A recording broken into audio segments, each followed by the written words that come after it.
We could use your help keeping the Omaha History Podcast going. Please consider becoming a patron for as little as $1 a month.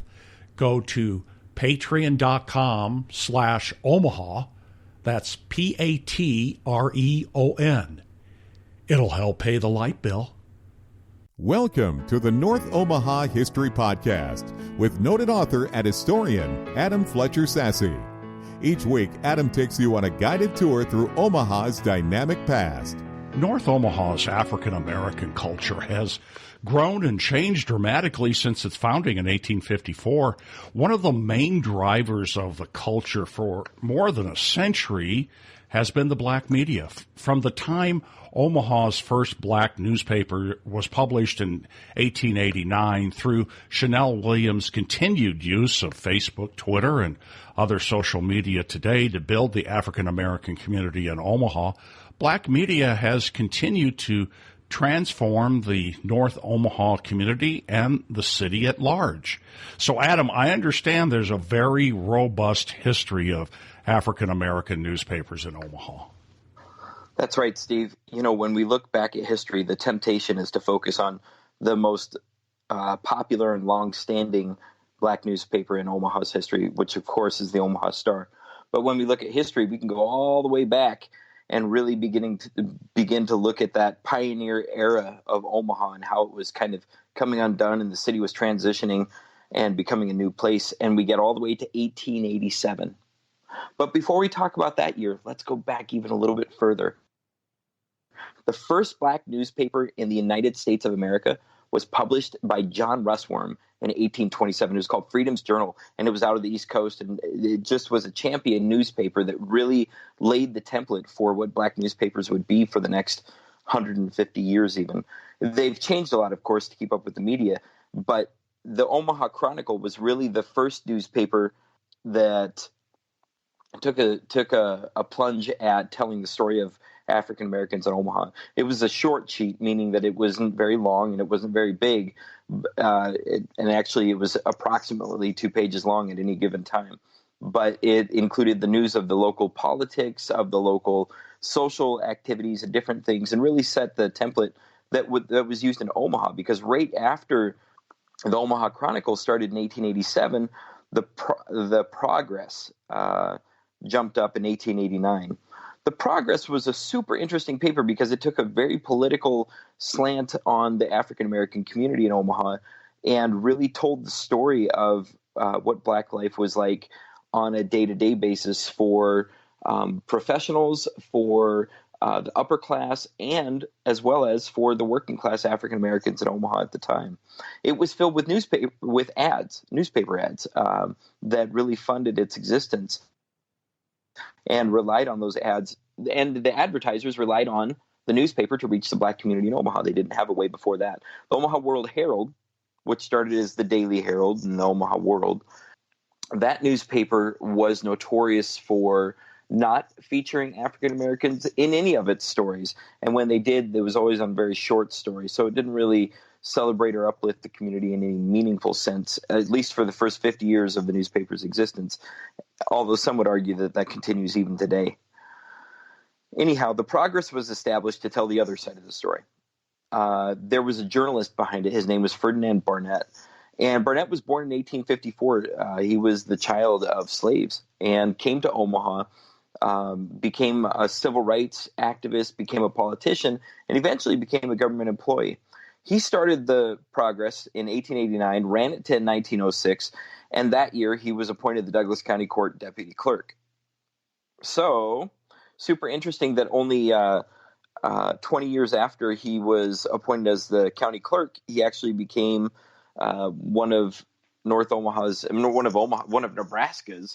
very first African American legislators. He joined the state House of Representatives back when Nebraska had two-body group for the state Senate. So anyway, Barnett got into the House of Representatives. He was remembered for his newspaper, for his political activism, but he eventually, when he passed away in 1932, was really renowned for having been a politician and really having a lot of influence in the community. The third newspaper worth mentioning came around in 1892 when Cyrus Bell Cyrus Bell was all over North Omaha. He did a lot of very important things. He was actually born as a slave in Mississippi and came to Omaha in 1868. So it took him a couple decades to get his newspaper going. But he called it the Afro-American Sentinel. And the African-American Sentinel was different than the majority of black culture at the time because it supported the Democrats, who at that time were renowned for being segregationists in the United States. So then when Booker T. Washington in 1895 came out with his Atlanta Compromise speech, Bell responded to it. And he said that the race is in too big of a hurry for blacks to want to go to college and get into the professions.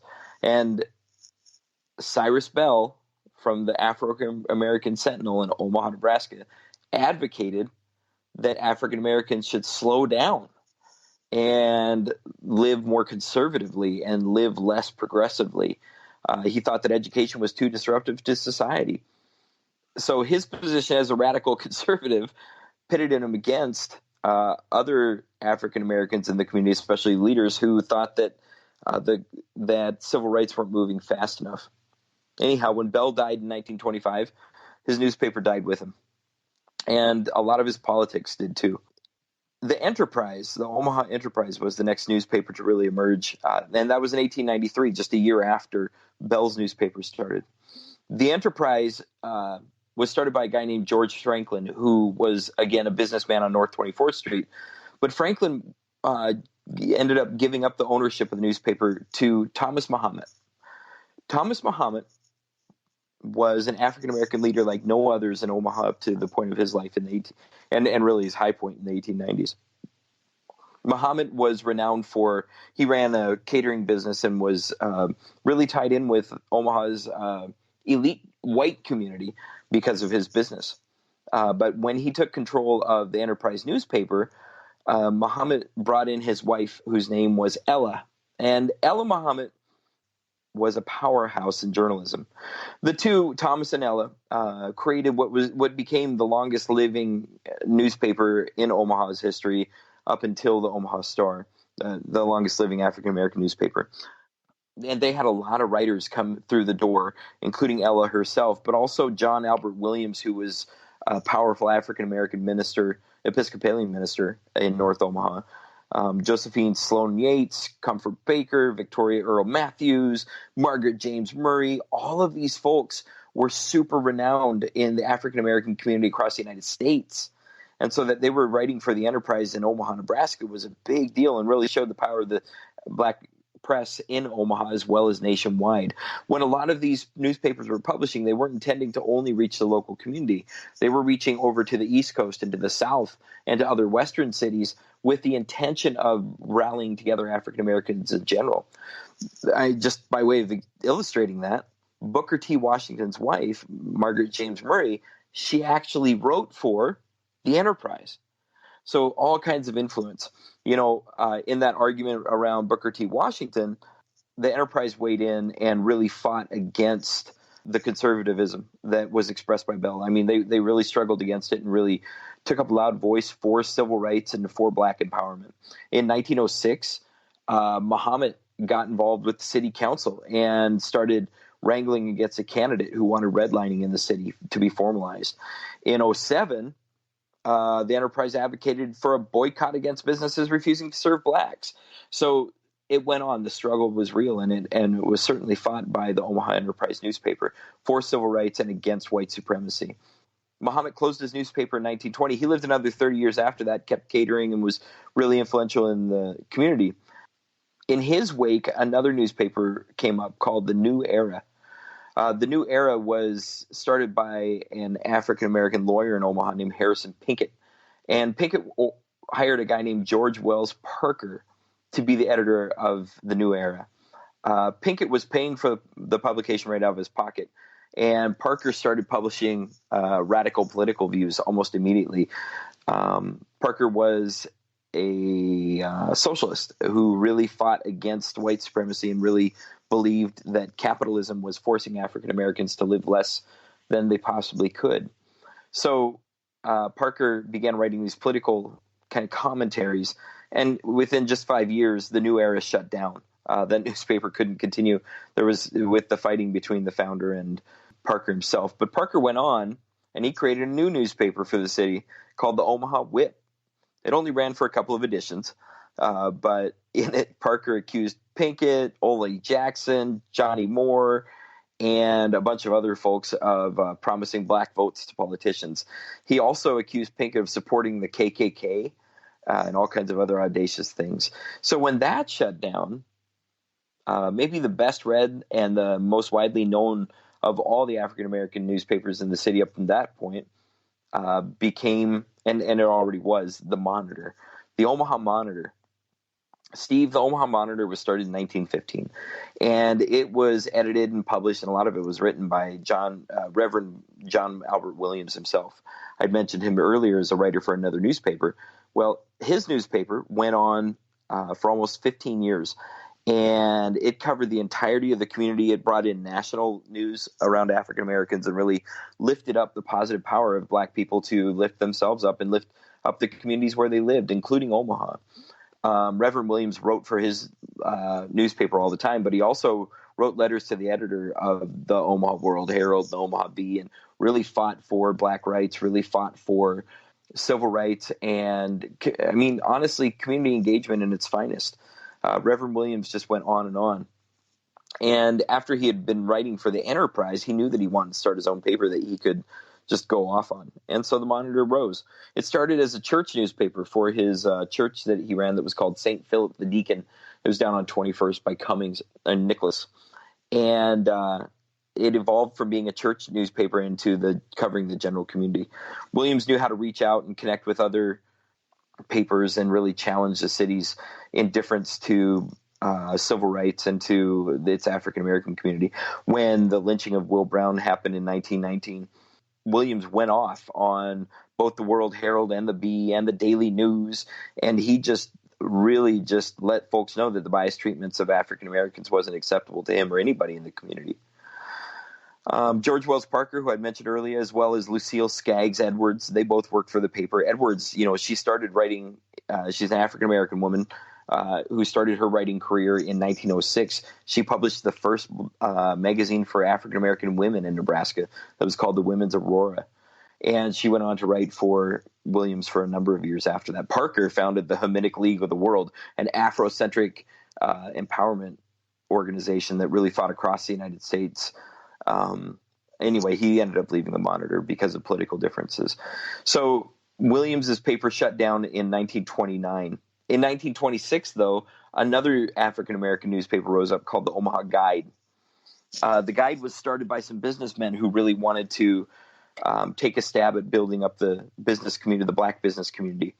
And these guys, Herman Ford, C. Galloway, and B. Galloway, they really came out and got 25,000 people, 25,000 copies of their newspaper printed every week, distributed around Omaha and around Nebraska and around the entirety of the Midwest. And their illustrated feature section was an innovation. I mean, they really began to lay the template for what newspapers should look like in the modern era. In the 1930s, the Guide became the largest black newspaper west of the Mississippi River. Its advertising department had S. Gilbert in it, and Ed Gilbert, he was the then husband of Margaret Gilbert Brown, and the pair of them eventually left the newspaper, the Guide, in 1938 to start another newspaper that became very important. We'll come back to them in a few minutes. The Guide ran from 1927 to 1958. Another newspaper that rose up early on in 1945 was called the American Record. And the American Record was actually published in Plattsmouth, but relied on Omaha for its circulation and stay afloat. Didn't really work, though, and it only lasted for 3 years. But then another paper that rose right at that era, actually in 1938, was called the Omaha Star. And the Omaha Star was started by Ed Gilbert and his then wife, Mildred Brown. When they got divorced in 1939, Brown took the paper with her, and she became the first female to have founded a newspaper in Nebraska, but also the longest African-American female editor of a newspaper in the United States, if not the first African-American female editor of a newspaper in the United States. So she managed the paper for the rest of her life. And in 1945, the Omaha Star became the only black newspaper in Omaha. After all of that history, it came down to one. And today, that newspaper continues on.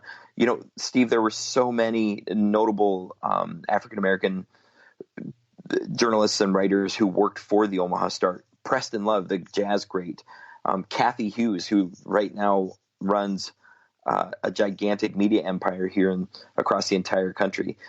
Charles Washington, of course, he was a journalist there in Omaha who is the namesake of the North Omaha Library. All kinds of other great writers who were really, really involved. Mildred Brown herself, she became the first African-American woman to get into the Omaha Business Hall of Fame because of the amount of influence in her paper.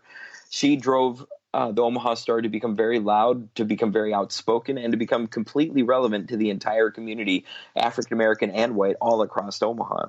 You know, Steve, she was even appointed to be a goodwill ambassador to East Germany by President Johnson. I mean, the amount of influence of the Omaha Star and Mildred Brown cannot be overspoken. But by the same token, the amount of knowledge that went behind black newspapers in general and the legacy that they left really created freedom and justice for the entire city that's still being felt today. When Brown passed away in 1989, her newspaper continued after her. The circulation had more than 30,000 nationwide, distributing to 48 states. It was run by her niece for more than 2 decades, and the paper continues to run today and is really, really successful. You know, some of those problems that we mentioned earlier, they continue to resonate throughout the African-American community. One of the misconceptions that a lot of white people have of Omaha's African-American community is that it's monolithic, that all blacks are, quote, the same or act in one way or whatever. And if anything, the newspaper story from the city shows us how diverse the community truly was. There was a national protest and that left Omaha's African-American newspapers thriving all the way back in 1898, when that protest really focused on anti-racism and stopping editorial bias against black people in newspapers across the country. Omaha's newspapers thrived because they had a legacy of having a high journalistic kind of fervor for advocacy that black newspapers in the city did. So a lot of exciting history came out of the newspapers. You know, it's also worth mentioning that both the Monitor and the New Era were labeled as communist in the 1920s, even though they weren't. They were labeled as communist by the FBI for their reporting. J. Edgar Hoover's FBI started a file on Mildred Brown and the Omaha Star all the way in the 40s and continued into the 70s. It was recovered by a Freedom of Information Act request in the 2000s and found to have more than 1,400 pages of surveillance data, all on the Omaha Star. So all of that said, today we have lots of new media that's emerging out of the city. There's a group called Noise. There's Chanel Williams. There's all kinds of folks who are using social media. They're using the internet. They're using print media. They're using all kinds of things to share news and spread the word, as well as the continued legacy of the Omaha Star, which I can't repeat enough, if only because they're still going and they're more powerful than ever before. So it's an exciting history that really makes Omaha pay attention to community that it would have not heard otherwise, for Jim Crow reasons, for white supremacy, for any reason at all. But the fact of the matter is, black media is alive today and continuing well. And that's some of its history. Thanks for listening to the North Omaha History Podcast with noted author and historian Adam Fletcher Sassy. Join us next week as Adam takes you on another guided tour through Omaha's dynamic past.